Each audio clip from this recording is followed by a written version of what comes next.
ठीक है ना। गणित सूत्र क्या लिखा गया है कि आपको गणित सूत्र जानना है, ठीक है ना। गणित जो है, ठीक है ना, गणित, ठीक है ना, गणित सूत्र जानना है, सभी क्लास के लिए है, ठीक है ना। लेकिन विशेष करके देखा जाए तो क्लास 10 के लिए है, ठीक है ना। विशेष तरीके से देखा जाए तो क्लास 10 के लिए है। सही बच्चे ध्यान से समझेंगे, ठीक है ना। चलिए, पहला नंबर आपका चैप्टर है वास्तविक संख्या, ठीक है ना। वास्तविक संख्या, ठीक है ना। वास्तविक संख्या में देखा जाए, ठीक है ना, वास्तविक संख्या में कौन सा फॉर्मूला है, सो देखिए। वास्तविक संख्या में पहला नंबर अगर सूत्र देखा जाए तो वास्तविक संख्या में है आपका, वास्तविक संख्या में है एल्गोरिथम, ठीक है ना। पहला नंबर देखा जाए तो एल्गोरिथम से है, ठीक है ना, एल्गोरिथम से, ठीक है ना। एल्गोरिथम से देखा जाए तो एल्गोरिथम से, ठीक है ना। एल्गोरिथम से क्या है तो आपका ये है पहला नंबर, ए बराबर बी क्यू प्लस आर, ठीक है ना। ए बराबर बी क्यू प्लस आर आपको समझाने के साथ साथ बताएंगे, ठीक है ना। अब यहाँ पर देखा जाए तो ए बराबर क्या होता है, जहां, ठीक है ना, जहां ए बराबर क्या होता है तो भाज्य होता है, ठीक है ना। बी बराबर क्या होता है तो बी बराबर भाजक, ठीक है ना। क्यू बराबर क्या होता है तो क्यू बराबर आपका भागफल होता है, ठीक है ना, भागफल। और आर बराबर क्या होता है तो आर बराबर देखा जाए तो शेष होता है, ठीक है ना। क्योंकि ऐसे बता देने से सभी बच्चे को समझ में नहीं आएगा कि इसका मतलब क्या हुआ, समझना तो सब है, ठीक है ना। ए बराबर बी क्यू प्लस आर, यानी ए बराबर भाज्य हुआ, बी बराबर भाजक और क्यू बराबर भागफल और जो शेष। तो इस प्रकार देखा जाए तो फॉर्मूला क्या हो जाता है तो भाज्य बराबर, ठीक है ना, भाज्य बराबर भाजक गुणे भागफल, ठीक है ना, भागफल और जोड़ शेष, ठीक है ना, शेष। पहला नंबर ये हुआ।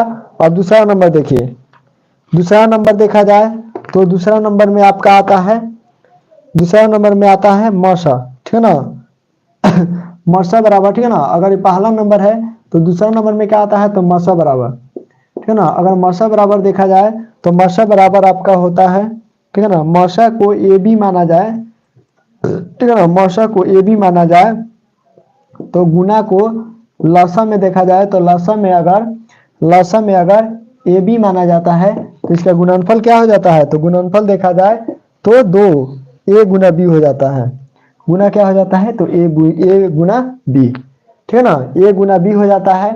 तीसरा नंबर में देखा जाए तो तीसरा नंबर में क्या है, तीसरा नंबर में है ए और बी, ठीक है ना। तीसरा नंबर में है, तीसरा नंबर अगर कहता है कि ए और बी, ठीक है ना, ए और बी, ठीक है ना, ए और बी, ठीक है ना, ए और बी, ए और बी सह अभाज्य, ठीक है ना, ए और बी सह अभाज्य, ठीक है ना, ए और बी सह अभाज्य कहलाते हैं, कहलाते हैं, ठीक है ना। तो उनका, ठीक है ना, तो उनका मौसा क्या होगा, उनका मौसा देखा जाए, ठीक है ना, उनका मौसा ए और बी, ठीक है ना, मौसा ए और बी बराबर क्या हो जाएगा तो ए और बी बराबर 1 हो जाएगा, ठीक है ना। इसका मौसा क्या हो जाएगा ए और बी हो जाएगा। तीसरा नंबर में देखा जाए, ठीक है ना, तीसरा नंबर में दिया है मौसा लसा, यानी लसा बराबर दिया, ठीक है ना। लसा बराबर देखा जाए तो लसा बराबर क्या होता है सो देखिए, लसा बराबर होता है दो संख्याओं का, ठीक है ना। लसा बराबर क्या होता है तो लसा बराबर दो संख्याओं का, ठीक है ना, दो संख्याओं का गुणनफल, ठीक है ना। लसा बराबर होता है दो संख्याओं का गुणनफल, ठीक है ना। लसा बराबर दो संख्याओं का गुणनफल, या हम इसको क्या कह सकते हैं, या अगर इसको देखा जाए तो क्या हम कह सकते हैं ए गुना बी, ठीक है ना, ए और बी। और बाटा में देखा जाए तो बाटा में क्या हो जाएगा, बाटा में देखा जाए तो हाँ, सौरभ कुमार जुड़ चुके हैं बाबू, यही सूत्र है, ठीक है ना। जो भी है चैप्टर 1 से सूत्र बताया जा रहा है, घबराना नहीं है, क्लास जितना देर तक चलेगा सभी चैप्टर का बतलाया जाएगा, ठीक है ना।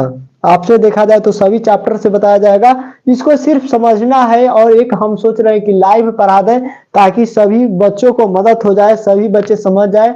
और उसके बाद में वीडियो हो जाएगा तो उसके बाद में कोई भी बच्चे देखेगा तो उसको एक करना है कि उसको फार्मूला को लेकर डाउट नहीं रहना चाहिए। जो भी फार्मूला है इस लाइव क्लास में आज बता दी जाएगी, फार्मूला को लेकर दिक्कत नहीं रहना चाहिए, ठीक है ना। बाटा में देखा जाए तो क्या होता है तो बाटा में मौसा होता है, ठीक है ना। बाटा में क्या होता है तो मौसा होता है, ठीक है ना। चलिए चलिए एक